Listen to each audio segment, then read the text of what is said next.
Eto na, may panibagong challenge dito sa mga congressman prosecutor sa kung kailanman magsagawa ng trial tungkol sa kinakaharap na problema ni Vice President Sara Duterte. O baka ito na rin ang epekto ng mabagal na galaw ng Senado. Nakakaroon ng pagbabago. Alam niyo kung bakit? Natatandaan ba niyo si Attorney Mike Poa? Si Mike Poa po ay dating spokesperson ni Sara Duterte dyan sa Department of Education at saka maging sa Office of the Vice President. Actually, sa Office of the Vice President. Parang ganun, dalawa yan eh. Noong panahon na si Sara ay DepEd Secretary, ito rin nagsasalita si Attorney Mike Poa. Okay? Pero nung magkaroon na po ng investigasyon sa Kongreso, lalo na yung Blue Ribbon Committee, ito si Mike Poa iba ang sinasabi. Hanggang sa bandang huli, tinanggal na siya ni Vice President bilang spokesperson. Kasi nag-appear ito doon sa hearing at may sinabi ito na parang, kung di ako nakakamali, parang hindi natanggap ng kampo ni Sara Duterte. Dahil inamin niya doon sa hearing na merong nangyari nga tungkol sa pagkakatalaga ng mga opisyal ng Office of the Vice President na pinagdaanan ng controversial na confidential fund. Something like that, yan po yung inamin niya.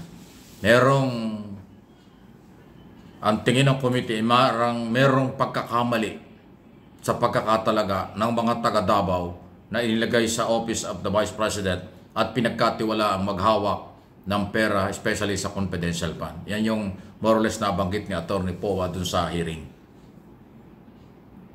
Kaya nung sunod na mga araw, biglang inamin na rin ni Attorney Poa na siya ay tinanggal na pala as spokesperson.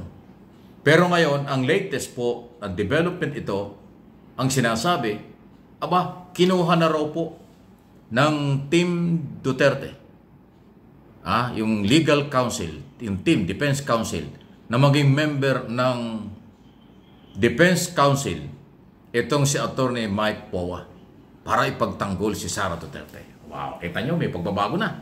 Ngayon, ang sinasabi naman po ng mga prosecutor at mga congressman, aabangan nila kung saan ang katapatan ni Attorney Poa. Sa taong bayan ba na siyang may-ari ng confidential fund or sa mga politiko? Ayan ho ang aabangan natin. Okay? Kasi kung di ako nagkakamali, si Attorney Poa ay isa sa mga pwedeng imbitahan ng prosecutor para maging testigo against Sara Duterte. Pero dahil nga ho sa napakatagal ng paggalaw ng Senado under Senator Escudero na dapat magkaroon na ng trial, hanggang ngayon wala pa. Kaya ayan, yung inaasahang testigo ng prosecution nagbabago. Nagiging abogado pa ngayon ng kampo ni Duterte. So anong tingin niyo? Di ba? May epekto na ang kabagalan ng pag-resume or pagsisimula ng trial.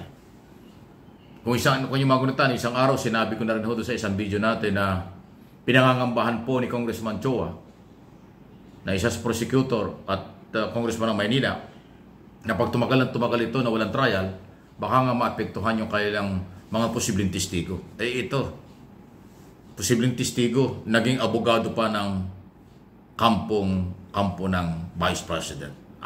Tingnan natin kung paano didepensa yan. Kaabang-abang yan. Isa lang ho yan sa mga development na nangyayari. Kasi nga, hanggat hindi po nagkakaroon ng trial, nagkakaroon ng kanya-kanyang speculation, nagkakaroon ng kanya-kanyang bungguan ng idea, kahit yung mga abogado, nagtatalo-talo rin.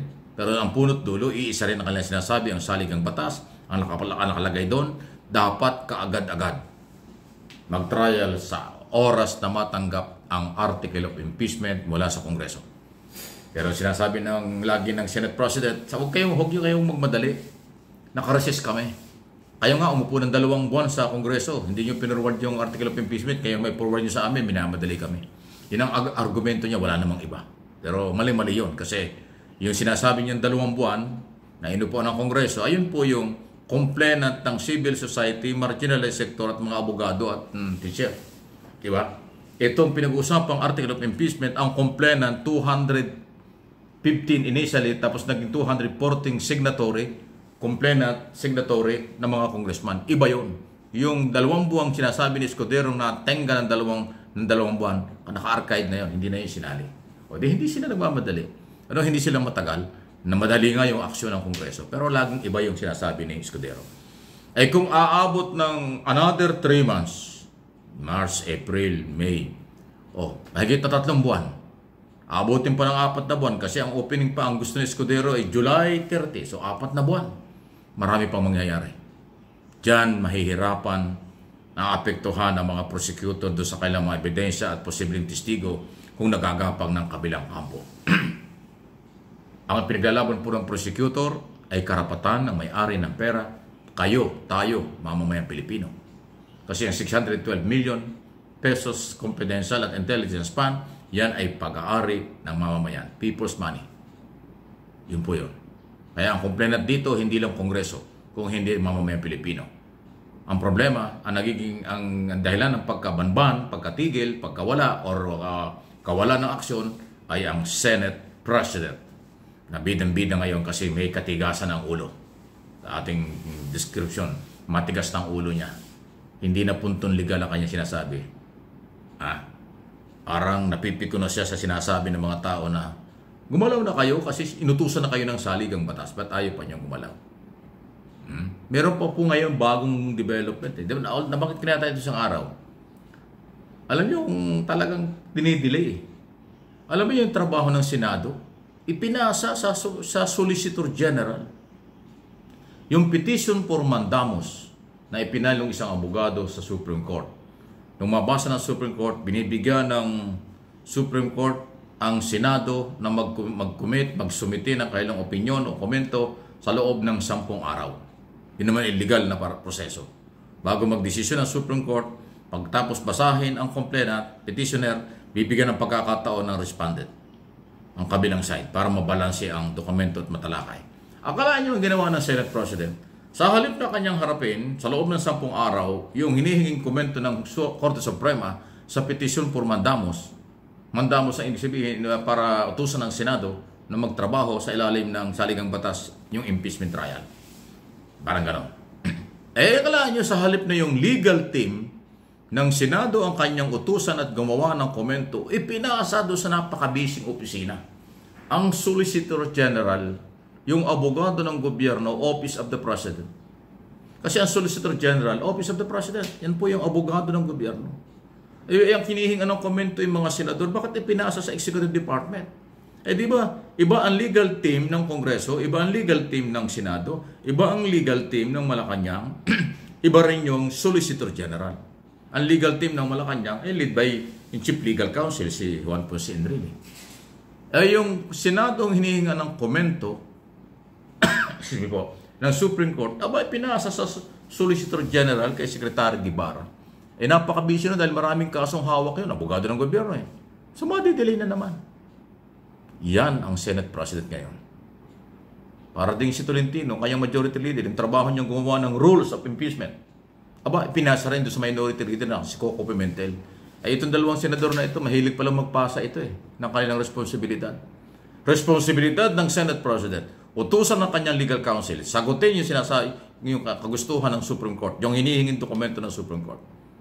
Obligasyon ng majority leader na si Tolentino na gumawa ng Committee on Rules.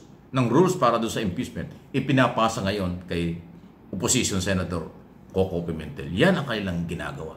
Ano ang inyong masasabi niyan? Walang personalan na issue lang po ito. Gusto ko lang sabihin sa inyo, ano ang nangyayari at bakit ginagawa nila. Alam mo na kung sino ang may pagkukulang, may pagkakamali, at ano na ang epekto ng kanilang kabagalan.